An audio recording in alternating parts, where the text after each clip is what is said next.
Ini buku diskusi pertama kali malam. Tadinya rencananya mau jam 2 siang, tapi Oscar katanya kayaknya atmosfernya kurang cool katanya gitu kalau jam 2 siang. Dia masih tidur kok. Iya, gue langsung nyambung tuh begitu dia bilang, gue langsung nyambung. Oh iya ya. Jadi akhirnya ini acara diskusi pertama yang kita bikin malam-malam. Ya, walaupun apa Singbau Rekso rumah ini ya Marco udah ultimatum harus selesai sebelum jam 8.30. Kalau enggak nanti semua dikunciin di dalam. Kalau diculuk Gondoruo kita nggak tanggung jawab katanya. Nah jadi ini diskusi pertama juga untuk buku yang non kobam. Belum pernah ada ini buku yang non kobam yang didiskusikan. Ada perlakuan istimewa. Sebenarnya bukan istimewa, ini apa, nepotisme ini.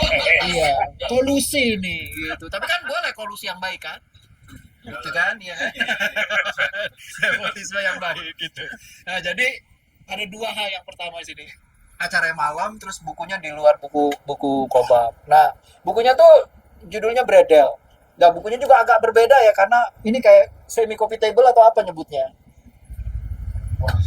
Buku arsip ya, isinya sebenarnya arsip. Jadi ada 6 orang penulis ya, 5 orang penulis. Ada Mas Kumkum, Oscar, saya, Mas Didi Kuartanada, GM, GM, Gajah Mada ya.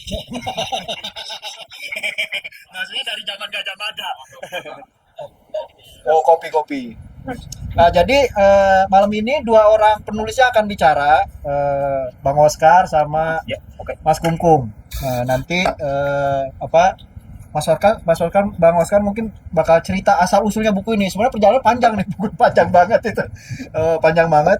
Terus nanti juga Bang Oscar bisa cerita gagasannya sebenarnya proses kreatifnya gimana sih, kenapa dia sampai pilih tiba-tiba omongin Breda lagi. Kata yang sebenarnya udah kagak pernah disebut setelah zaman digital ya, dianggap udah berakhir lah dengan pidatonya GM di depan Habibie kan, dianggap beredar-beredaran udah habis tuh ya kan. Waktu reformasi GM pidato bilang ya kita menghargai upaya Pak Habibie bla bla bla bla bla bla gitu lah, kita anggap zaman itu udah berakhir, zaman bredel-bredelan. Ternyata bredel itu nggak pernah berakhir sebenarnya, nggak pernah mati-mati gitu ya, melintasi zaman panjang gitu ya, dari zaman kolonial sampai zaman digital. Nah nanti Kumkum bisa jelasin tuh kenapa Bradel umurnya begitu panjang dan gak mati-mati. Oke, kita mulai dari Bang Oscar aja atau Kumkum. Oh, gimana kalau sweet? Kiri dulu. Oh ya kiri dulu, kata kiri. Kita menghargai yang udah putih lah. Oh yang rambutnya udah pukul mesti gimana nih? Oke, Bang Oscar dulu ya. Gua kasih pengantar ya. Guys. Sebenarnya biar aman dia dulu sampai jam 11. Rumah jadi aman. Terima kasih teman-teman. Iya, Bang, nggak nyala. Cuma lah. Ya pakai aja. Tapi begini, Iya. terima kasih teman-teman udah mampir. Pakai Pak. Dipakai. Hah? Soalnya ini direkam. Nah, Oh begini. iya. Jadi nggak bunyi nih ya? Iya, bunyi. Kalau diginiin. Terima kasih teman-teman sudah mampir ke acara Kobam, uji coba diskusi malam hari katanya. Jadi menjelang maghrib gitu ya. Nah kali ini kita ngomongin soal Bredel gitu ya. Dan buku ini emang udah lama kita bahas. Lama itu artinya setahunan lah sebelum ini ya, kira-kira setahun lebih barangkali. Nah tepatnya itu adalah pada waktu kita mulai ngomongin lagi, kok terminologinya si Bredel ini hidup lagi. Nah itu adalah ketika Mas Yos Suprapto namanya, seorang perupa dari ASRI ya, bikin pameran di Galeri Nasional. Itu kalau nggak salah bulan Desember tahun 2025. Itu bikin pameran. 19 Desember ya. Pokoknya bulan Desember dah. Nah, ketika itu tamu-tamu udah datang. Nah, taunya di depan para penjaga itu dengan perasaan gak enak barangkali karena disuruh, mereka bawa poster gitu. Tulisannya maaf, acara dibatalkan. Jadi kita disuruh balik.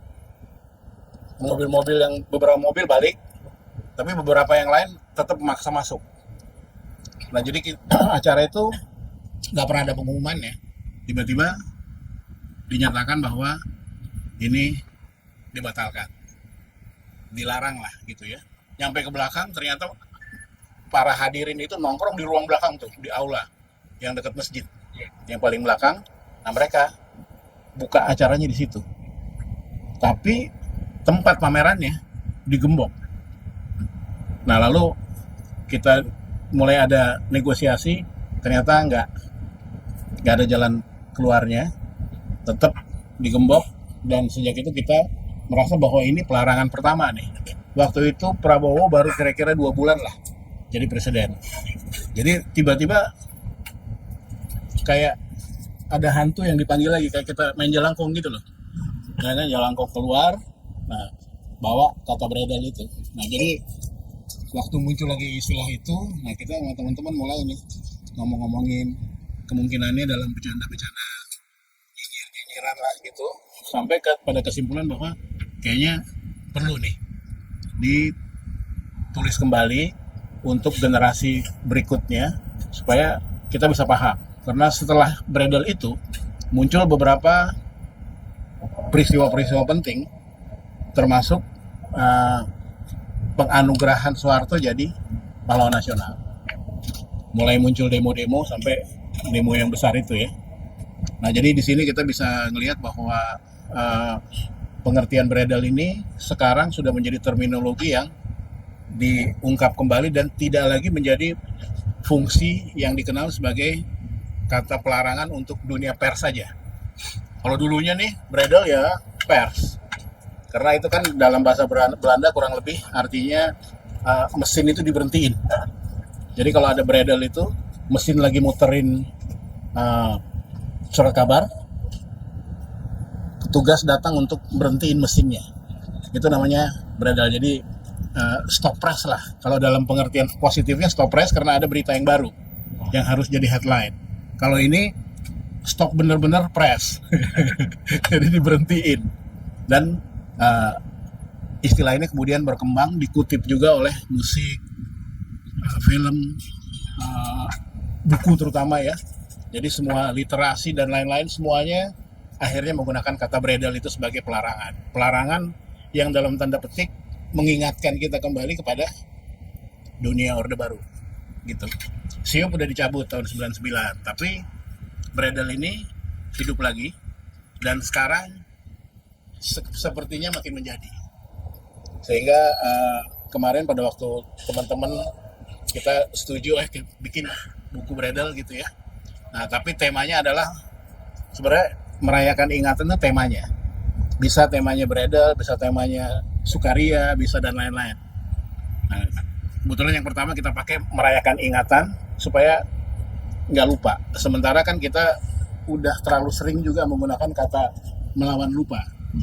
Melawan lupa sendiri mungkin kalau menurut Rosian Anwar udah jadi kayak kata yang penat. Udah capek gitu ya. Kayak Pancasila pada zaman Orde Baru kita capek dengerin. Jadi mesti ada cara lain, akhirnya kita dapat coba kita rayain supaya orang ingat gitu. Jadilah merayakan ingatan itu. Topik kali ini adalah pelarangan. Pelarangan ini penting kita ingetin ke teman-teman yang lebih muda supaya nggak terjadi lagi. Nah, makanya ketika gue ngajak beberapa teman-teman, mereka semua sangat positif nyambutnya. Untuk Hindia Belanda, periode Hindia Belanda ada semuanya dalam buku itu, ada lini masanya gitu ya. Walaupun nggak lengkap-lengkap banget, tapi di situ dari zaman Hindia Belanda, zaman Jepang ya. Zaman Jepang itu kita mengutip juga dari Taiko Kurosawa untuk ketika dia menuliskan penerbitan kembali Jawa Baru. Nah, kita bikinin intisari dari peristiwa beredar itu, lalu masuk ke dalam zaman Bung Karno dan Orde Baru. Nah, itu dituliskan oleh Mas Kumkum ya, bagaimana represi terhadap pers. Jadi intisarinya kepada pers karena awalnya bermula dari sana.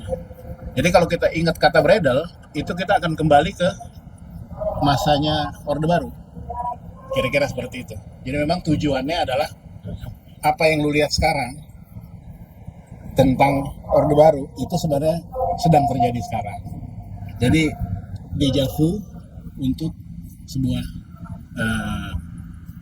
hal yang berkaitan dengan pelarangan atau pembungkaman ya kebebasan berekspresi, berpendapat, menulis apapun yang sifatnya menyampaikan kepada publik yang lebih luas. Nah, akhirnya masuk ke zaman beredel 94, GM saya pakai tulisannya, lalu terakhir kita masuk ke zaman reformasi sampai sekarang itu Bang JJ yang nulis gitu. Jadi ini mungkin bisa dikatakan walaupun non kobam isinya ada kobamnya juga. Ya, artinya tetap ini jadi satu kesatuan. Dan ketika saya nawarin ke teman-teman, mereka setuju untuk menuliskan ini agak populer supaya ada opini yang muncul di dalamnya. Jadi buku ini tulisan-tulisannya adalah juga menyangkut opini dari penulisnya. Nah, kira-kira ini gambarannya, gambaran singkat. Barangkali nanti kita bisa diskusiin setelah Mas Kumkum menyampaikan pengantarnya.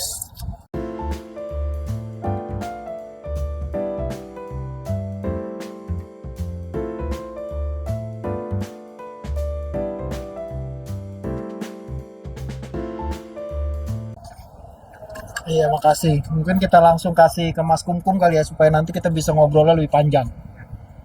Silakan Mas Kumkum.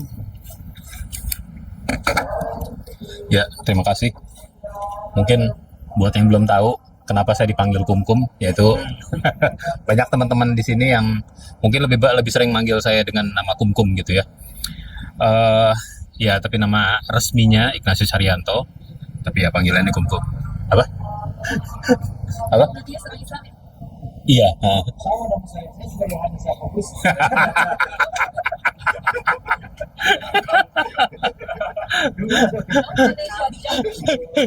Oke, ya terima kasih teman-teman yang sudah bergabung di sini. Ya ini memang ide Oscar dan juga Gunawan ya waktu itu mau membuat, tadinya kita berpikir tentang pameran gitu ya, pameran tentang Bredel seperti itu, dan terus kebetulan saya cerita kalau saya itu lagi menulis buku tentang sejarah pers Indonesia, dan kebetulan bab yang khusus tentang Orde Baru itu udah selesai gitu ya. Nah, terus kemudian akhirnya ya udahlah, itu naskah itu aja lah nanti bikin populer. Ya udahlah, saya bikin lah itu gitu ya. Kalau teman-teman udah sempat lihat bukunya gitu ya, kita pasti terhibur dengan banyak sekali dokumentasi yang kalau saya pribadi teringat dengan masa-masa zaman dulu ya, represi-represi semacam itu. Dan buat saya nanti kita tarik juga dalam konteks sekarang ya. Dan tadi benar yang disampaikan oleh Oscar bahwa represi dari negara itu bukan hanya menimpa kepada pers, tapi juga kepada buku, film, teater, musik, puisi ya. Dan kalau teman-teman juga mungkin mendengar ada beberapa karya-karya budaya yang muncul ya, yang mungkin sekarang mungkin teman-teman sering dengar gitu ya. Misalnya puisinya Wiji Tukul ya, soal lawan ya. Hanya ada satu kata, lawan gitu ya. Nah, itu juga dibuat pada masa represi Orde Baru itu gitu ya. Atau kemudian kalau teman-teman juga suka dengar lagu yang dinyanyikan teman-teman banyak aktivis kalau lagi ada demo-demo, Darah Juang ya. Nah, itu juga lagu yang dibuat di zaman Orde Baru begitu ya. Jadi di satu sisi represi-represi ini terjadi, tetapi perlawanan terus dilakukan ya dalam bentuk-bentuk yang lain ya. Saya mau sedikit kasih contoh misalnya ya tentang buku-buku yang dilarang. Mungkin sekarang Anda mungkin bisa menikmati karyanya Pram dengan mudah. Tapi ketika saya membaca buku Pram tahun 80-an, bukunya Pram itu saya sampul dengan kertas koran supaya nggak kelihatan covernya, supaya nggak kelihatan judulnya, supaya ya waktu itu ketika kalau mau baca di tempat umum seperti itu orang nggak akan langsung curiga gitu ya, ini kok bukunya Pram gitu ya. Nah, sekarang buku semacam itu mudah kita bisa baca. Saya kira juga di toko buku ini juga ada banyak ya buku-buku yang pernah dilarang ya. Apa misalnya? Ya, ada banyak lah. Oh, Jeffrey Robinson ya. Oh, orangnya itu dilarang. Nah itu, jadi mungkin buat buat Anda nggak masuk akal gitu ya, kenapa buku kok sampai dilarang begitu ya. Tapi pada waktu itu ya ada lah, ada banyak buku-buku yang dilarang ya. Bahkan kalau lihat bab di buku ini ada ada beberapa halaman secara khusus ya. Anda bisa lihat mungkin dari zaman awal Orde Baru sampai terakhir itu mungkin ratusan buku kali yang pernah dilarang ya, seperti itu. Ya, Elsa yang bikin itu. Nah, lalu kemudian juga film. Oh, film kok bisa dilarang? Ada. Dan ada beberapa yang itu juga pelarangannya juga alasannya aneh gitu ya. Dulu misalnya pernah ada filmnya Eros Jarot gitu ya. Itu judulnya itu Langitku Rumahku. Itu cuma sempat diputar di bioskop itu cuma beberapa hari dan langsung turun ya. Nah, karena pada waktu itu ya Eros Jarot dan Slamet Raharjo kakaknya itu ribut dengan pemiliknya Cinema 21 gitu ya. Sudi Katmono yang adalah ipar ya, iparnya Soeharto seperti itu. Karena dia mengkritik monopoli perbioskopan pada waktu itu, dan kemudian ya ada karyanya Eros muncul dan kemudian akhirnya cuma dikasih waktu mungkin cuma beberapa hari aja begitu ya. Nah itu. Terus kemudian ada juga satu film saya sempat nonton tapi rasanya nggak pernah diputar secara luas. Ada sebuah film yang judulnya itu Nyoman dan Presiden. Ya, Nyoman dan Presiden. Dilarangnya kenapa? Simple karena di dalam judul itu ada kata presidennya. Dan itu dianggap tidak menghormati presiden pada waktu itu, gitu ya. Padahal kalau ngelihat karena saya nonton film itu gitu ya, secara terbatas dan saya ngeliat ini di mana istilahnya dulu istilahnya tuh apa, unsur subversifnya mana gitu ya, nggak ada. Ini simple cerita tentang seorang anak kecil di Bali namanya Nyoman berkirim surat kepada presiden pengen ketemu, cuma pengen ketemu aja gitu ya. Kemudian ketika surat itu dikirim ke Presiden Soeharto, itu satu sekolah pada heboh. Wah, kamu kurang ajar, kamu ini nggak sopan, oh begini begini begini. Padahal itu simply anak kecil yang pengen tahu aja gitu, pengen ketemu presiden itu gimana sih gitu ya, kayak gitu-gitu. Dan digambarkanlah di dalam film itu perjalanan dia dari Bali itu sampai ke Jakarta dan mencari peluang untuk bisa ketemu dengan presiden pada waktu itu. Ya salahnya dia berkuasa selama 32 tahun ya, nggak diganti-ganti. Jadi akhirnya ketemunya sama dia juga gitu. Dan di akhir film itu ya seolah-olah digambarkan akhirnya Nyoman tuh ketemu lah sama presiden gitu ya. Dia mencegat iring-iringan mobil presiden dan dia akhirnya ketemu salaman, ceritanya begitu gitu ya. Terus saya mikir ini di mana subversifnya, di mana kalau istilah hukumnya mens rea gitu ya. Niat jahatnya tuh di mana gitu. Tapi simply karena ada kata presiden di dalam judulnya itu ya udah akhirnya nggak bisa muncul gitu ya.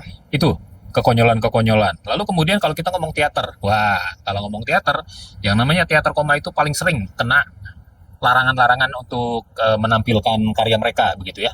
Nah itu banyak sekali gitu, dan kadang-kadang kita yang menjadi penonton tuh suka taruhan gitu ya. Ayo yang ini dilarang apa enggak, ini dilarang apa enggak gitu ya. Karena saking seringnya, dan memang kemudian pada waktu itu ya memang Rianti Arno itu menggunakan teater itu sebagai medium untuk melakukan kritik ya kepada pemerintahan dan lain-lain seperti itu. Nah, kalau masa kini kalian kenal grup musik namanya Sukatani gitu ya, yang lagunya dilarang. Zaman dulu ada juga band atau penyanyi yang kemudian ditakuti oleh pemerintah gitu ya. Satu yang ditakuti pemerintah itu adalah Rhoma Irama karena dia punya masa yang besar gitu kan, punya masa yang besar dan kemudian di dalamnya ada unsur dakwahnya dan lain-lain, itu yang lalu kemudian dianggap ancaman. Apalagi pada waktu itu Rhoma Irama itu jadi favoritnya untuk Partai Persatuan Pembangunan ya, bukan Golkar nih ya. Nah sehingga lalu kemudian itu ditakutkan.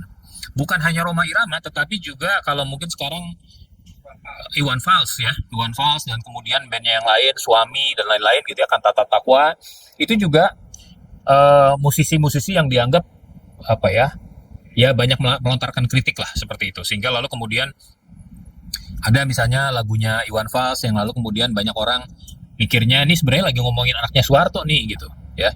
Kalau kamu ingat lirik lagunya Bento misalnya, nah itu ada banyak orang merasa bahwa ini kayaknya lagi ngomongin anaknya Soeharto nih gitu ya. Nah silakanlah ditafsirkan sendiri seperti itu. Kemudian soal musik ya, kalau pers udah banyak seperti itu, nanti bisa saya ulas lebih jauh. Kalau puisi misalnya, ya orang seperti Wiji Tukul misalnya, atau pentas-pentasnya Rendra, ya W.S. Rendra, itu juga sangat dikhawatirkan oleh pemerintah karena mereka-mereka ini sangat terbuka untuk melakukan kritik seperti itu, gitu ya. Nah, kalau secara khusus tentang pers, saya kira sejak awal Orde Baru Oktober 65 itu sudah terjadi ada penyisiran koran-koran yang berafiliasi dengan PKI dan kelompok-kelompoknya itu ditutup gitu ya, mungkin lebih dari 50 koran di seluruh Indonesia yang kemudian akhirnya korannya ditutup. Karena kalau Anda ingat ya, peristiwa sejarahnya itu 1 Oktober ketika kemudian terjadi penculikan para jenderal. Setelah terjadi penculikan para jenderal, militer itu mengambil alih kekuasaan dan selama tanggal 1 Oktober sampai tanggal 4 Oktober tidak ada boleh koran yang muncul di Indonesia pada waktu itu gitu ya. Hanya koran yang dimiliki oleh Angkatan Darat. Ada koran namanya Hari Angkatan Bersenjata, Harian Angkatan Bersenjata, dan Berita Yuda. Nah, hanya 2 koran ini yang muncul gitu ya.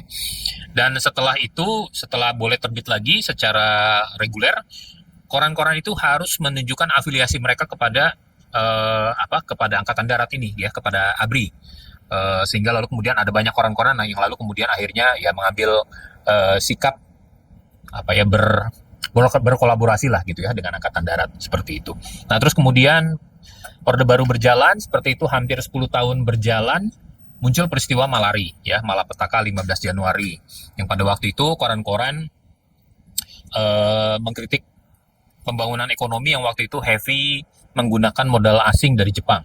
Nah, sehingga lalu kemudian ketika ada Perdana Menteri Jepang datang ke Jakarta bulan Januari tahun 74 itu disambut oleh demonstrasi mahasiswa ya. Mahasiswanya ini umumnya mahasiswa UI pada waktu itu. Mereka bergerak dari Salemba, tapi ketika mereka baru jalan dari Salemba, di daerah Senen itu sudah mulai terjadi pembakaran-pembakaran gitu ya, dan di beberapa tempat. Apakah pelakunya mahasiswa? Pemerintah menuduhnya begitu. Tetapi kalau melihat bagaimana gerakan itu berjalan, saya kira terlalu dini untuk dikatakan mahasiswa sebagai pelakunya. Dan ada tokoh mahasiswa pada waktu itu yang kemudian diadili oleh pemerintah gitu ya. Bapaknya Bos Danantara ini ya, yang namanya Syahrir. Anaknya kan namanya Pandu Syahrir. Nah, ini bapaknya ya. Dulu dia mahasiswa Fakultas Ekonomi UI. Terus kemudian yang kedua itu adalah Hariman Siregar. Dia dulu ketua Dewan Mahasiswa dari Fakultas Kedokteran asalnya, tapi ini Dewan Mahasiswa UI seperti itu. Terus kemudian ada juga yang dari Jogja itu Aini Khalid ya, anak orang UGM yang lalu kemudian juga ditangkap. Nah, dari 74 lalu kemudian tahun 78 terjadi juga pemberedelan lagi. Nah, kali ini pemberedelannya karena pers pada waktu itu meliput demonstrasi-demonstrasi mahasiswa yang menolak Soeharto dicalonkan kembali sebagai presiden gitu ya. Nah, demonstrasi ini meluas di Jakarta dan di Bandung ya, UI dan ITB seperti itu, dan kemudian pada waktu itu akhirnya tentara masuk ke kampus menangkapi para aktivis mahasiswa pada waktu itu begitu ya. Dan kemudian koran-koran yang banyak meliput protes-protes mahasiswa ini sempat diberedel juga, walaupun beredelnya pada waktu itu hanya selama 2 minggu begitu ya. Kalau yang Malari itu udah habis semuanya, nggak ada yang bisa terbit lagi. Tahun 78 masih ada, mereka bisa kembali terbit lagi setelah menyatakan permintaan maaf kepada Soeharto dan berjanji tidak akan lagi mengungkit-ungkit masalah keluarga Soeharto ya dalam pemberitaan seperti itu. Nah, beredel-beredel yang lain ada banyak ya, tetapi saya kira yang juga penting itu adalah menyebut tentang, mungkin Anda pernah dengar tabloid Monitor ya. Tabloid Monitor dipimpin waktu itu Arswendo Atmowiloto. Monitor ini kepleset ya, karena waktu itu ini salah satu tabloid yang sangat populer pada waktu itu. Terbitannya juga sangat banyak ya. Terakhir tuh bisa sampai 500.000 eksemplar. Nah, tetapi waktu itu dia membuat sebuah angket tentang siapa orang Indonesia yang paling populer gitu ya. Ya, ini kan namanya juga iseng-iseng dari Monitor, terus kemudian banyak orang mengirimkan jawaban, tapi lalu kemudian yang mengagetkan itu adalah begini. Kalau saya nggak salah, yang nomor 1 dipilih orang-orang itu adalah Nabi Muhammad. Yang pertama itu Nabi Muhammad, lalu kemudian ada Soeharto, tapi kemudian juga ada Arswendo. Cuma posisinya kalau nggak salah Arswendo itu lebih tinggi dari Soeharto. Arswendo nomor 1. Arswendo nomor 1. Oke, lebih tinggi dari Muhammad ya. Oke. Yeah.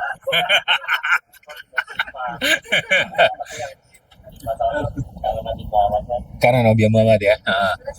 Ya, nah itu gara-gara ya mungkin tanda kutip ketidakpekaan dari monitor dan lain-lain seperti itu ya kemudian akhirnya banyak masa menggeruduk kantornya monitor pada waktu itu tahun 91 dan setelah digeruduk pun kemudian akhirnya ya monitor menghentikan penerbitannya dan kemudian Arswendonya sendiri masuk penjara begitu ya seperti itu.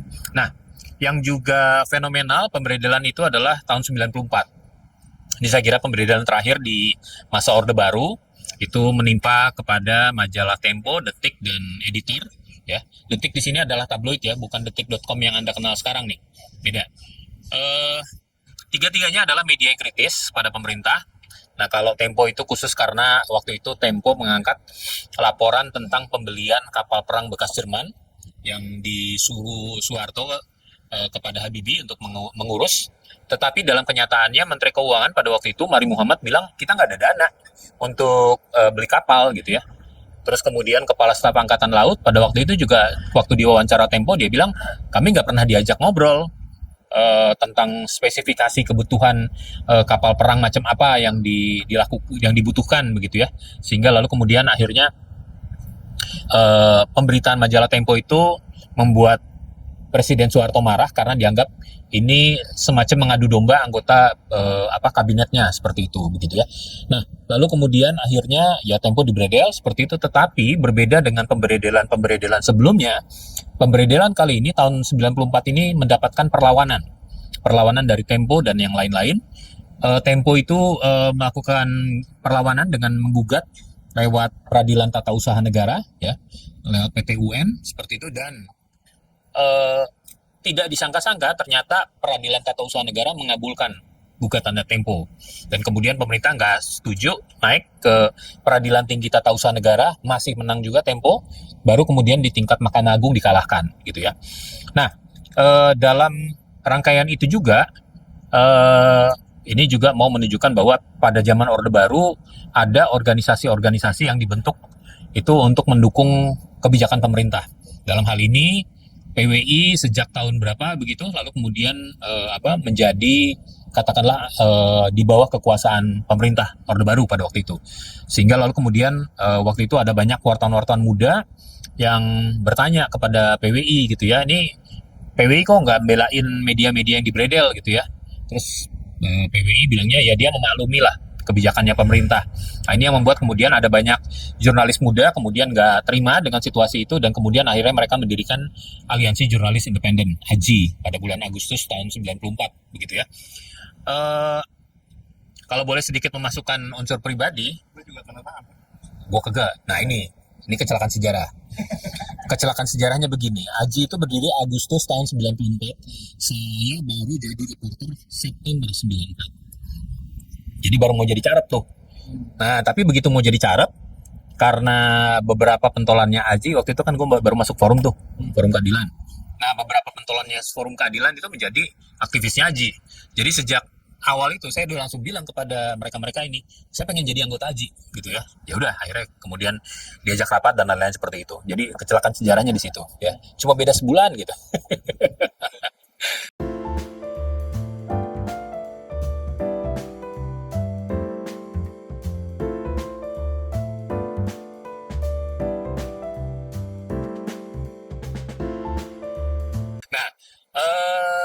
Yang menarik adalah ya saya ketika waktu itu juga berpikir ya waduh jadi jurnalis pada masa setelah pemberedelan Tempo nih kayak apa nih nanti dunianya gitu ya kayak apa nih wah nggak bisa bergerak dengan bebas dan lain-lain tapi ya udahlah kita jalan aja begitu ya dan kemudian ya mungkin Anda tahu bahwa Aji yang tadinya mencoba terbuka transparan tapi terus malah dikejar-kejar pemerintah kita dianggap sebagai media organisasi terlarang dan lain-lain. Dari situ lalu kemudian kita menjadi organisasi underground gitu ya, bawah tanah. Jadi kita kucing-kucingan sama Intel dan lain-lain begitu. Nah, kita menerbitkan Suara Independen ya. Covernya bisa dilihat juga di dalam buku itu. Ya, ada 4 teman lah yang kemudian akhirnya sempat ditangkap di penjara gara-gara nerbitin majalah terlarang seperti itu. Tapi di luar itu semua, dari sejak Aji berdiri sampai lalu kemudian Soeharto jatuh itu jaraknya kurang dari 4 tahun ya nggak tahu apakah ini adalah sesuatu eskalasi gitu ya menuju kejatuhannya Soeharto begitu, tetapi ya kita tahu juga 97-98 memang didahului dengan adanya krisis ekonomi dan lain-lain seperti itu, dan kemudian mendorong ada banyak kebijakan-kebijakan yang terkait korupsi, kolusi, nepotisme itu makin terkuat begitu ya. Nah ini yang lalu kemudian akhirnya ya muncul ketidakpercayaan yang makin meluas, tidak hanya di level masyarakat, tidak hanya di level pemerintah, tetapi juga bahkan di tingkat elitnya sekalipun ya. Nah sekarang kalau mau saya tarik dalam kondisi sekarang, saya kira perlawanan-perlawanan yang dilakukan oleh banyak orang ya, saya kira masih terus berlanjut. Kalaupun misalnya ada hari ini media-media mainstream itu melakukan self-censorship yang besar-besaran. Coba Anda lihat di TV, apakah ada berita terkait dengan demonstrasi mahasiswa, demonstrasi ibu-ibu? Nggak ada. Kita hanya lihatnya itu di media sosial. Ya. Jadi represi itu juga terjadi kepada media-media pada hari ini, ya. Bahkan kemudian juga Kementerian Komdigi pada saat sekarang itu juga bisa meminta kepada perusahaan platform seperti Google, Meta dan lain-lain seperti itu untuk menghentikan. Pada masa kemarin nggak ada orang yang bisa live dari tempat demonstrasi.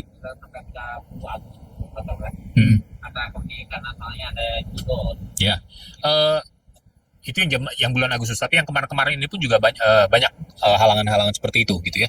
Nah, tetapi menurut saya juga mengikuti ada banyak postingan di media sosial. Misalnya bahkan ada lagu-lagu yang dibikin gitu ya oleh anak-anak muda dari berbagai tempat dan lain seperti itu.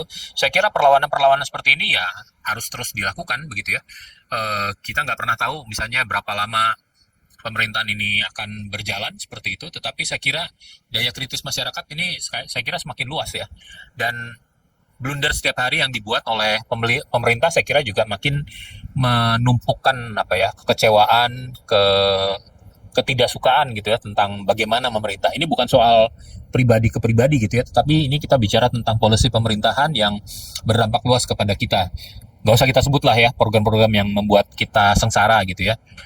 Tetapi saya kira kritisisme dari banyak orang ini saya kira menjadi penting dan harus terus ditunjukkan karena bukan mustahil ini semua nanti akan terakumulasi menjadi sesuatu hal yang akan mengubah sejarah juga nantinya.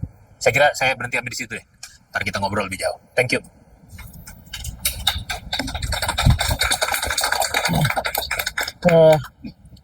Kayaknya udah cukup panjang ya. Saya mau buka bagi yang mau bertanya, menyanggah, atau berbagi pengalaman yang punya pengetahuan tentang Bredel ya.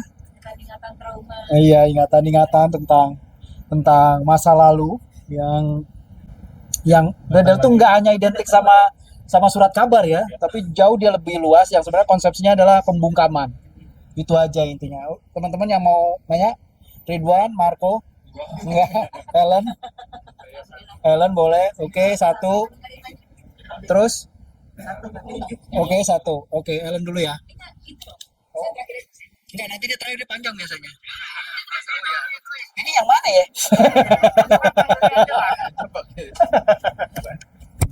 Cuma nambahin dikit, sebenarnya ada satu lagi kalau nggak salah sampul kasetnya Atik CB ya. Sampul kasetnya Atik CB yang dirancang oleh siapa ya? Dik Doang. Itu sempat dipermasalahkan karena kalau nggak salah di sampul kaset itu si Atik CB pakai kaos, ada palu aritnya. Kalau nggak salah seperti itu. Nah itu jadi permasalahan gitu ya. Tapi saya nggak tahu ujungnya apakah si Dik Doang dipanggil dan lain sebagainya. Tapi itu padahal sampul kasetnya gambar palu aritnya kecil banget gitu ya. Kayak gitu. Nah itu juga satu hal yang palu arit walaupun kecil menjadi satu hal yang sangat sensitif gitu. Mungkin itu aja tambahannya sih. Ya tadi saya ngobrol sama Bang Oscar, saya bilang kayaknya itu Matra ya, Mas Nano juga ya, Sophia Lacuba itu juga kasus. Tara itu. Iya. Tara. Bang Tara. Bang Tara yang di Malaysia sekarang. Oh iya. Saya nggak tahu ini masuk di Bredel atau tidak, tapi kami pernah membuat happening art merespon Soeharto waktu itu tahun 99 dan kami ditangkap di penjara semalam, disuruh bayar ongkos kasus 2.500. Bentuknya semua happening art. Waktu itu di Semanggi, kemudian ditangkap karena pertama katanya demonstrasi tidak lapor, tapi kami bilang ini tidak demonstrasi karena kami tidak sampai 50, kami 49 karena waktu itu 50 harus melapor. Jadi kami 49 orang. Ya. Ya, nggak nyampe, tapi kemudian karena pada saat happening art di Semanggi itu terjadi tabrakan karena orang melihat kan melambat, jadi terjadi tabrakan beruntun. Kami ditangkap karena melanggar ketertiban umum jadinya. Gitu. Jadi tibum gitu. Nah, pada waktu itu karena rame-rame ya, sama-sama anak UI waktu itu ya, kami sih tidak, mungkin traumanya tidak seperti sekarang gitu ya, kayaknya kekerasannya lebih real gitu, yang lebih berasa gitu ya. Jadi kami memang, buat kami tuh ingatan-ingatan itu sekarang menjadi bercandaan gitu, bahkan bukan sesuatu yang menjadi momentum bahwa sebenarnya kejadiannya tuh sedemikian ya, pelarangan, juga kemudian penghalangan berpendapat gitu. Nah, gimana caranya Mas di depan gitu ya, merawat ingatan-ingatan ini, karena terus terang kalau kita anak 98 sekarang ngumpul tuh memang jadi nostalgia romantisme ya gitu, demonstrasi segala macam, kalaupun ditembak, karena ada yang ditembak kena peluru karet tapi sudah dapet cewek gitu ya. Jadi nah, gimana caranya kita bisa menampilkan ini? Ada yang jadi pejabat juga, tapi bukan kita sayangnya, atau untungnya ya. Supaya kemudian ingatan-ingatan ini sebenarnya dikembalikan pada pada posisinya gitu ya, bahwa memang ada negara yang merepresi ekspresi dari masyarakatnya gitu. Nah, upaya-upaya lain kira-kira selain, terutama karena banyak sekali kan kumpulannya di seluruh Indonesia gitu, yang kalau ini mungkin satu bagian kecil yang bisa terekam dalam buku Bradel gitu. Nah, mungkinkah misalnya ada satu ajakan bersama-sama gitu ya. Kalau dulu tuh kita punya Tumblr. Ada yang inget Tumblr nggak? Jadi dulu sebelum ada setelah WordPress, jadi Tumblr itu semacam Instagram lah ya. Instagram tapi berbasis website yang isinya tuh orang dumping foto gitu. Nah, saya tuh lagi berpikir apakah mungkin ada gerakan-gerakan seperti itu gitu, sehingga kita bisa mengumpulkan nih dari user generated content gitu, semua represi-represi yang terjadi di negara ini, dan sehingga mungkin kalau udah sedemikian banyaknya dan diolah menjadi data, orang baru sadar betapa represifnya negara ini gitu. Dari zaman dulu sampai sekarang dan konsisten. Tadi kita ketawa-ketawa ya dengerin ini, sebenarnya bukan kita, bukan nggak lucu supaya kita tetap waras sebenarnya gitu maksudnya ya. Ya, Ridwan silakan. Iya, Gue mau deh. oh Pada Pak Oscar, kenapa bentuk desainnya itu gambarnya ada gembok dan hati tapi tergembok, dan kenapa penyebabnya harus ada sisipan poster kayak gitu? Pada Pak Ignatius, kenapa sih sensor film itu masih ada, bahkan saat reformasi, dan satu-satunya lembaga itu namanya lembaga sensor film, dan itu isinya kebanyakan birokrat bukan sinias gitu. Itu aja dari saya. Marco? Oh enggak. Siapa? Udah. Kumpul dulu kali ya.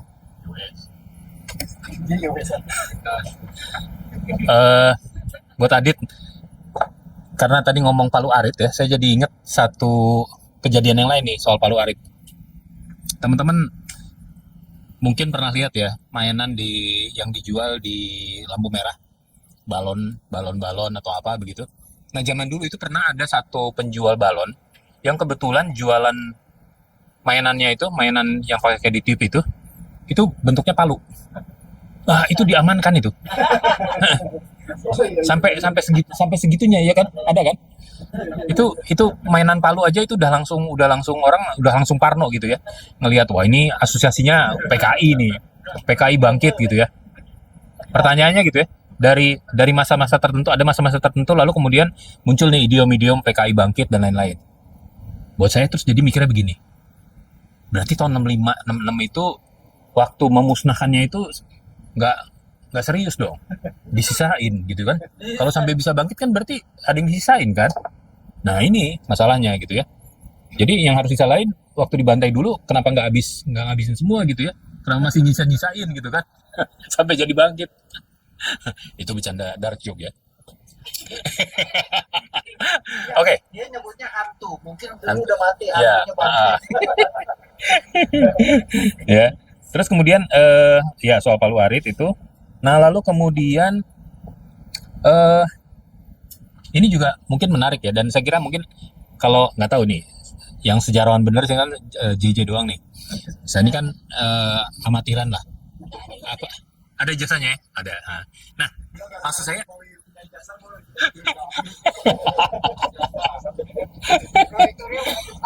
Nah, ini apa? Kalau mau dibilang sejarah itu berulang gitu ya, saya kira mungkin ada benernya juga karena misalnya begini. Dulu kita banyak misuh-misuh, kita banyak nggak suka dengan pemerintahan karena kita nggak bisa ngelawan secara langsung. Pada waktu itu jokes-jokes yang terkait dengan istana, cendana dan lain itu banyak gitu ya. Bahkan kita bisa sangat kreatif gitu, bikin singkatan, bikin apa macam-macam seperti itu. Contohnya misalnya gini.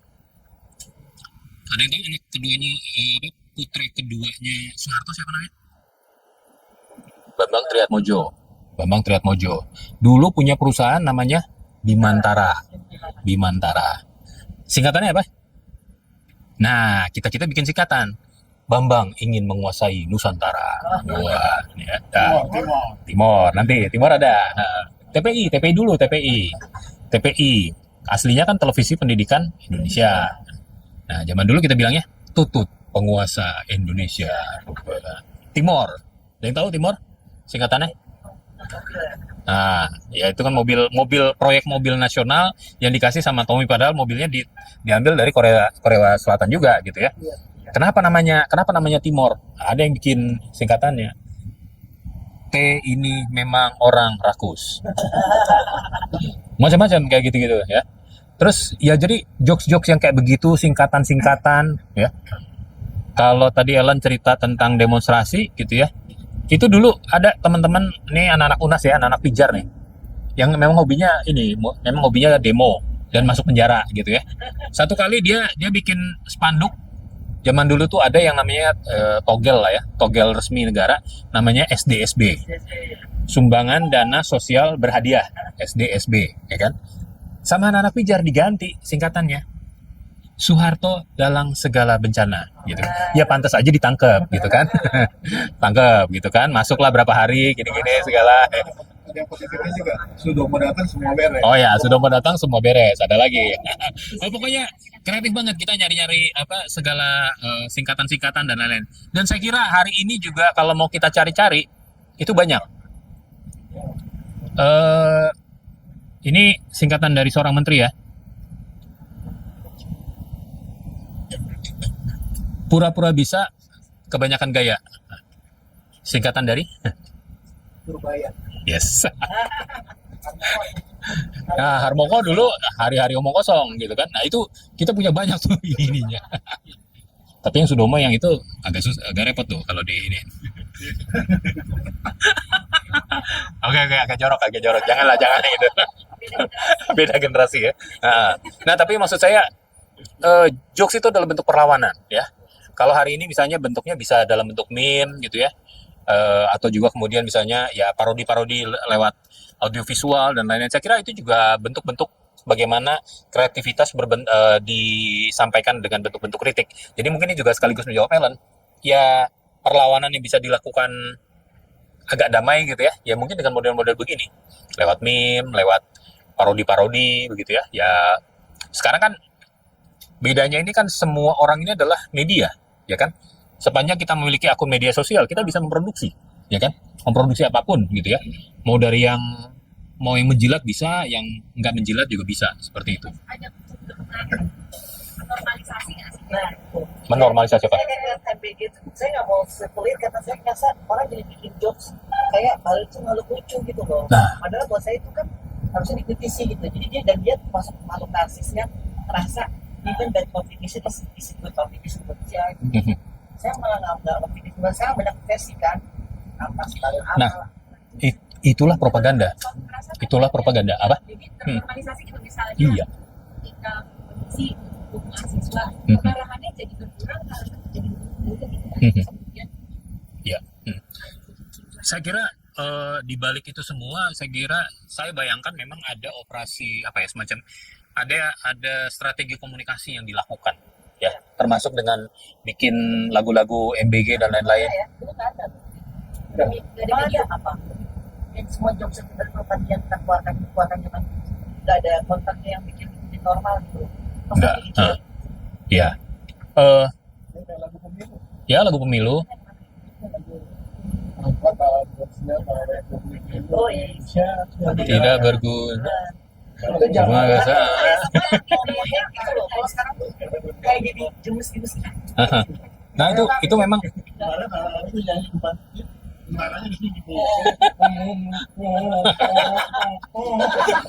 Karena ada kasus kan. Robert. Iya. Lagu pemilu kan juga diplesetin kan? Pemilihan umum telah menipu kita. Nah, seluruh rakyat menyambut apalah gitu ya, lupa lah. Ya, ada ini nih. Jadi ya jangan lupa juga memang dengan situasi sekarang pemerintah juga melawan dengan tadi ya, dengan buzzer-buzzer, dengan pasukan-pasukan mereka, membuatnya kemudian menjadi cute, jadi apa, sehingga lalu kemudian tanda kutip kesalahan mereka, dosa mereka, lalu kemudian jatuhnya jadi begitu. Ya ngelihat strateginya gemoy kayak begitu, ya sekarang diikutin lah dengan model-model yang kayak begini gitu kan. Buah apa yang paling manis? Salah.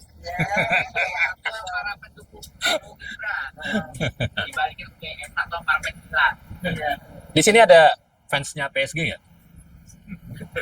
PSG. Hati-hati tuh, ya kan? Prabowo Subianto Gibran. Ya itulah. Jadi kalau mau dilihat ini sesuatu yang menarik sih, melawan propaganda dengan cara-cara semacam itu. Tetapi saya kira juga netizen dan lain-lain seperti itu kan juga punya apa cara-cara yang lain ya untuk melawan narasi-narasi yang seperti itu. Saya nggak tahu angkanya, tetapi misalnya pemutaran Pesta Babi rasanya udah lebih dari 500 titik. Nggak tahu apa sudah mencapai 1000 dan lain-lain, dan 1200 titik.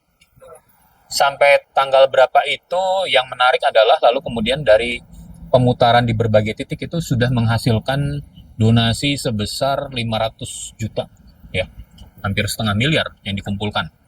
Ini dari orang-orang, dari warga masyarakat sendiri ya, mengumpulkan untuk kemudian nanti diserahkan kepada timnya Dandi dan kawan-kawan untuk membantu mereka-mereka yang menjadi pengungsi di Papua itu sendiri.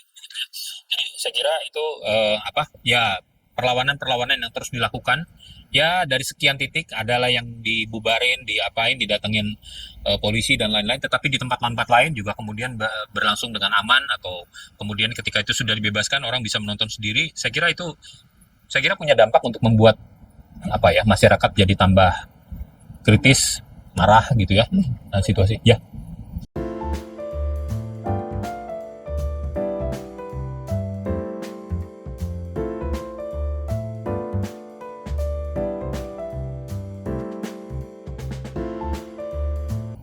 Tadi kan Mas Tung bilang sekarang hampir bisa dikatakan kita semua adalah media atau minimal ngomong di sosial media. Sehingga perlawanan media menjadi representasi perlawanan karena dia kemudian jadi rujukan. Dia jadi rujukan yang membantu anak informasi, dia jadi rujukan yang menyampaikan apa yang di lapangan.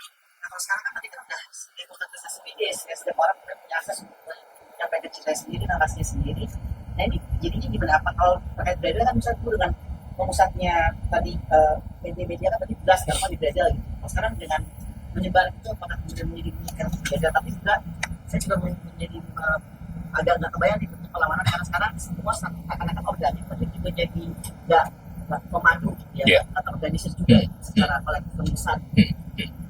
Ya, sayangnya situasi media pada saat ini nih cukup parah karena banyak media ini kan mengalami kesulitan beradaptasi dengan dunia digital. Jadi dari sistem analog pindah ke digital itu belum bisa, atau banyak media yang belum bisa memanfaatkan untuk memonetisasi situasi itu gitu ya. Ini yang membuat kemudian sejumlah media sangat bergantung kepada bantuan-bantuan dari pemerintah, iklan-iklan dan lain-lain seperti itu gitu ya. Dan dari sini kemudian juga muncul jebakan juga gitu ya. Ketika media-media tersebut menunjukkan ada kritisisme kepada pemerintah dengan program-program dan lain seperti itu, otomatis lalu kemudian media-media ini tidak mendapat bantuan lagi. Sehingga lalu kemudian saya kira selain soal self-censorship, ada soal juga tentang bagaimana media juga takut kehilangan pendapatan dari pemerintah dalam situasi ini, yang lalu kemudian mereka makanya kita lihat kok di TV kita kok kayaknya sepi-sepi aja ya, kok kayaknya seolah-olah situasi ini aman-aman aja, tenang-tenang aja gitu ya. Kondisinya seperti itu. Memang media sosial bisa memberikan kita harapan, tetapi saya juga setuju bahwa media sosial itu sering sulit untuk dikoordinir gitu ya. Kita melihat eskalasi yang terjadi pada Agustus 2025 kemarin itu adalah sesuatu yang saya kira ada unsur organiknya, di mana banyak orang merespon langsung, datang ke gedung DPR, ikut berdemonstrasi dan lain-lain seperti itu. Tapi kemudian setelah terjadi pukulan balik begitu ya, ketika massa diserang, lalu kemudian ratusan orang ditangkap-tangkepin, hilang nih ya. Nggak ada sesuatu yang terprogram, terencana untuk merespon situasi-situasi semacam itu gitu ya. Saya kira memang ini waktunya untuk kemudian saling berkolaborasi, saling mendukung satu sama lain begitu ya. Dan saya ingat kemarin itu Profesor Fedi Hadis di sebuah acara menyebutkan, dia bilang situasi sekarang ini, satu, ada krisis finansial di pemerintahan, kemudian juga ada konflik elit, kemudian juga dia melihat dalam banyak program-program PSN di berbagai daerah itu memunculkan konflik horizontal dengan aparat-aparat keamanan begitu ya. Nah, dengan situasi seperti ini, masyarakat sipil bisa ngapain gitu ya? Ada konflik di dalam elit itu sendiri, ada krisis finansial, dan kemudian dalam program-program seperti PSN sekarang ini juga mendapat respon yang tidak bagus juga dari masyarakat seperti itu. Nah, ada sebuah ruang sebenarnya yang bisa dimanfaatkan, tapi apakah siapa yang nanti akan memulai untuk melakukan konsolidasi? Apakah sudah ada disebutkan misalnya pemimpin alternatif ya dan lain-lain? Saya kira ada masih banyak agenda-agenda yang masih harus dibicarakan begitu ya. Tetapi saya kira orang-orang seperti Dandi dengan caranya sendiri, orang seperti Bivitri Susanti dengan caranya sendiri, bekas ketua BEM UGM itu Tio ya, dan caranya sendiri dan lain-lain. Saya kira ini yang lalu kemudian perlu ketemu di simpul-simpulnya untuk kemudian bisa menghasilkan satu, jangan sampai kita mengulang lagi reformasi, kita lakukan mengganti pimpinan tapi struktur besarnya ini sebenarnya tidak berubah gitu ya. Nah, ini kita gitu. Saya belum menjawab pertanyaannya ini ya, Ridwan. Itu yang saya juga aneh. Dalam situasi sekarang, lembaga sensor film itu masih dipertahankan. Padahal kalau kan selalu ya ketika berdebat terkait dengan masalah sensor film ini kan ada orang yang apakah ingin menggunakan model sensor atau ingin menggunakan model klasifikasi. Klasifikasi itu lalu kemudian melakukan pembatasan dari sisi usia gitu ya. Contoh yang dekat di Singapura misalnya ya. Tidak ada sensor film di Singapura kecuali untuk, atau begini, cara pemerintah Singapura mengatur masalah ini adalah dengan melakukan pembatasan usia. Adegan seks atau apa kayak begitu boleh tampil secara utuh di layar layar lebar seperti itu, tetapi petugas karcis itu bisa bertanya, atau syaratnya itu adalah orang boleh menonton ini kalau sudah di atas 21 tahun. Dan petugas tiket itu berhak untuk bertanya, mana KTP kamu? Saya nggak percaya kamu ini umurnya 21, tunjukin KTP kamu. Kalau kamu nggak bisa membuktikan kamu umurnya 21 tahun, ditolak untuk beli tiket, seperti itu. Saya kira kedewasaan seperti itu harusnya sudah mengarah ke sana gitu ya. Sekarang, ya kalau kita mau ngomong gitu kan, ya Netflix menggunakan model semacam itu, klasifikasi gitu ya. Ini rate-nya untuk orang dewasa karena di dalamnya ada mengandung unsur kata-kata kasar atau apa begini ya dan lain-lain seperti itu. Nah, itu disebutkan. Saya kira itu akan membuat orang jadi lebih dewasa ya, dan orang tua pun juga bisa mengawasi atau mungkin mengatur apakah anak itu boleh mengkonsumsi atau tidak seperti itu dengan bantuan rate yang semacam itu begitu ya. Jadi saya kira gini, kita masih ketinggalan untuk urusan beginian. Masih menggunakan sensor ala zaman dulu gitu ya. Itu mungkin dari saya. Makasih.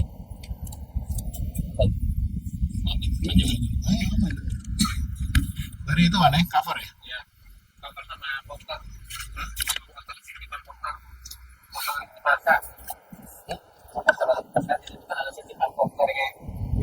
Oh, ini. Ya, Kenapa tuh? kenapa alatnya ada itu? Faktornya Hmm. lagi sama desainnya aja. Ya. Jadi buku ini emang dirancang bersama-sama dan desainernya memang sebaiknya ngerti. Jadi desainernya juga ikutan nih ngobrol untuk tema-tema yang akan dibahas gitu ya. Jadi keinginan kita kan bikin buku arsip, tapi bisa disusun kalau misalnya kita ngelihat arsip ini. Ini kayaknya lu ngelihat sekarang, lu baca ini, itu kejadian sekarang sebetulnya. Ini arsip, gitu. Nah jadi itu yang jadi basic dari si desainer membangun. Depannya gimana sih? Nah, misalnya dia bangun ya. Yang pertama ini adalah gulungan-gulungan koran. Ini gulungan koran. Jadi kalau koran digulung-gulung jadi begini, ya kan? Nah, gulungan koran ini sendiri itu referensinya dari beberapa referensi yang udah pernah ada yang kita lihat, tapi ditambah dengan dikekang nih ceritanya. Jadi koran itu dibikin seperti itu, lalu kan bentuknya juga kayak kepala manusia lah, kira-kira ya. Nah, yang mungkin jadi hal untuk bisa menarik bahwa koran ini tadi kita udah sebutkan bahwa Bredel itu nyamber kemana-mana, nyamber ke semua lintas profesi gitu loh. Begitu ada pembungkaman, begitu ada hal seperti ini, digembok gitu, itu udah termasuk kategori Bredel. Lalu ditambahkan untuk masuk ke dalam dunia sekarang, kita ngelihat dari depannya aja, tolong diperhatiin bagian sininya, bagian gembok ini, itu apa yang lu lihat? Hah? Nah, itu logonya siapa kira-kira? Isilop. Nah jadi itu si ladam ini istilahnya. Nah, ladam ini adalah simbol dari citizen number one. Kan doi doyan banget naik kuda kan? Jadi kira-kira arahnya ke situ. Nah ini digabung oleh teman-teman supaya Bredel itu jadi kenceng. Kalau dibuka jadi begini. Kalau di sininya ya dipakai lah yang gitu-gitu baru ada Bredel gitu kan. Tapi kalau dibuka dia akan jadi gede untuk melihat secara keseluruhan. Jadi ini teman-teman desain yang bangun, tapi mereka sendiri juga bisa ngerasain. Jadi arsip kalau misalnya disusun, walaupun ya nggak akan sempurna, tapi tujuannya adalah dari arsip yang ada, dari tulisan-tulisan teman-teman semua, itu kalau disusun, dilengkapi dengan manuskrip, dilengkapi dengan dokumen-dokumen yang sah gitu, dari sumber-sumber, kalau bisa dari sumber primernya gitu, fotografi dan lain-lain yang ada dalam buku ini. Kalau kita ngelihat, ini bukan pada masa ini, pada masa sekarang. Coba lihat dari depannya, gitu kan? Termasuk tadi yang disebutkan oleh Mas Kungkung tadi soal gambar kapal itu, yang ini halaman 141 ya. Nah, gambarnya begini. Ini gambar terbitan 11 Juni tahun 94. Ya, ini. Nah, inilah yang menyebabkan di Bredelnya si majalah Tempo. Tapi kalau kita ngutip sedikit cerita di baliknya, itu ceritanya terjadi sekarang. Jadi ini refleks balik, kita kayak ngelihat cermin diri kita sendiri ke dalam sebuah arsip. Tapi arsip itu bisa berbicara lebih luas sepanjang dia bisa asosiasikan dengan apa yang kita pikirin. Tadi seperti disebutkan oleh Ellen tadi, ada meme, kita masukin juga di sini karikatur-karikatur, karena memang model kehidupan kita kalau mengutip Muhtar Lubis itu manusia-manusia terdiri dari sebenarnya 10, tapi yang utama itu 4. Nomor satunya Muna. Itu nomor 1 tuh, manusia Indonesia tuh, ya. Muna gampang distir-stir lah. Nomor 4-nya itu budaya. Jadi sitir gitu ya, karikatur, humor itu nempel dalam kehidupan manusia sebagai takdir orang Indonesia. Gue masih percaya pendapat dari Mokhtar Lubis itu. Kalau kita ngelihat di buku ini, ya kita ngelihat misalnya kemarin Hotel Sultan lagi digerebek, gitu kan? Ada sebab musababnya di sini, gitu. Bisa dilihat di halaman tertentu yang ada Ibnu Stawa lagi tukar-tukaran rokok gitu. Itu pada waktu dia dilantik jadi Pertamina. Kita nyusun ya, langsung digabung dengan tulisan dari tajuk rencana Indonesia Raya. Waktu diizinkan terbit lagi, tapi diberangus pada tahun 74. Itu adalah pada waktu si Babe, si babenya Mr. Sultan itu jadi direktur Pertamina. Nah, yang diomongin adalah korupsi. Dibredel gitu. Dibredelnya bukan karena Pertaminanya. Dia nunggu nih, pemerintah nunggu sampai Indonesia Raya ikut-ikutan nyarin malari. Berangus dan nggak pernah muncul lagi. Nah, jadi kasusnya si kapal tadi yang ada gambar kapal pada 11 Juni itu kalau nggak salah ceritanya, itu tanggal 4, Tempo udah nulis akan ada pembelian kapal-kapal ex-Jerman Timur waktu itu. Jumlahnya 39 kalau nggak salah. Kapal ini akan dibeli, lalu dia nongolin lagi cerita yang lebih lengkap pada tanggal 11. Jadi 2 kali. Yang satu di dalam sebagai bagian dari liputan atau reportase ekonomi di Ekbis gitu ya, ekonomi dan bisnis. Yang kedua jadi cover untuk majalah Tempo. Nah, tanggal 4 waktu dimuat. Nah, kalau kita ingat di dalam peristiwanya tanggal 6 Juni itu Soeharto udah ngomel-ngomel ketika meresmikan pangkalan Teluk Ratai namanya. Dia udah ngomong di situ. Ini sudah sifatnya mengadu domba yang disebut oleh Mas Kumkum, bahwa lo mengadu domba Menristek waktu itu kan, ini ide pembelian datang dari Habibie. Harganya cuma 2 juta dolar kalau nggak salah awalnya, karena ini barang rongsokan semua nih.